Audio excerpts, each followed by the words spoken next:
নতুন সরকারের প্রথম ২ মাসে ফেনীতে ক্ষমতাসীন দলের অন্তর্কোন্দলে ঘটেছে একাধিক সংঘর্ষ। ঠিকাদারি ব্যবসা নিয়ন্ত্রণ, আধিপত্য বিস্তার সহ বিভিন্ন কারণে সংঘর্ষ, অগ্নিসংযোগ, এমনকি হত্যার ঘটনাও ঘটেছে।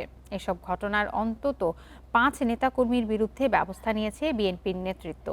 বিরোধ নিরসনে স্থানীয় সংসদ সদস্যদের আরও কার্যকর ভূমিকার আহ্বান স্থানীয় নেতাদের।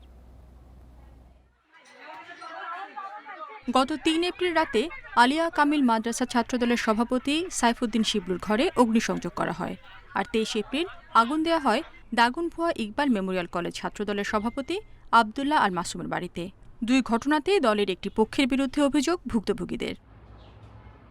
এর আগে ১৪ মার্চ ছাগলনায়ায় মাটি কাটা নিয়ে দুপক্ষের সংঘর্ষে যুবদল কর্মী আবু আহমেদ নিহত হন, আহত হন আরও ২ জন। এই ঘটনায় ছাত্রদলের নেতাসহ ৭ জনকে গ্রেপ্তার করে পুলিশ।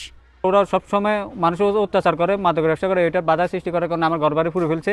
এখন আমাকে আবার পানানির হুমকি দিতেছে। জামাই ফারুক, মামুন, সুমন, লিঠন এরা আমাদের এলাকার বিএনপির নাম বিক্রি করি, এগুলো এদের নেতৃত্বে সব চলে।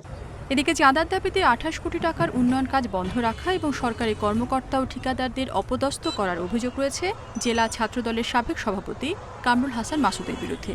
এসব অভিযোগকে ভিত্তিহীন বলে দাবি করেছেন মাসুদ। বিএনপির নেতারা বলছেন, স্থানীয় সংসদ সদস্যরা উদ্যোগী হলেই বিরোধের অবসান ঘটিয়ে দলের শৃঙ্খলা ফেরানো সম্ভব।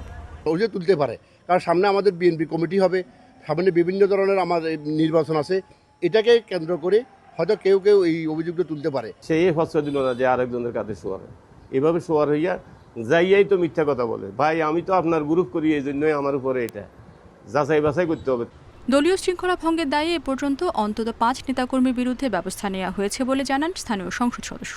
আর যে কোনো অপরাধের ঘটনায় কঠোর অবস্থানের দাবি পুলিশের।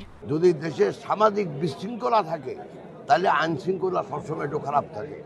অতএব আগে দরকার আমাদের ভিতরে একটা সামাজিক শৃঙ্খলা। কোনো অবস্থান থেকে কোনো কিছু করে পার পেয়ে যাওয়ার কোনো সুযোগ নেই, তিনি যেই হন বা তার পরিচয় যাই হোক। আমরা দেশের রাষ্ট্রের যে সরকারি যে বিধিবদ্ধ নিয়মকানুন আছে, এটা আমরা শক্তভাবে প্রয়োগ করব। ক্ষমতাসীন দলের অন্তর্কোন্দলের দ্রুত সমাধান না হলে অস্থিরতা বাড়ার শঙ্কায় এলাকাবাসী। Independent news.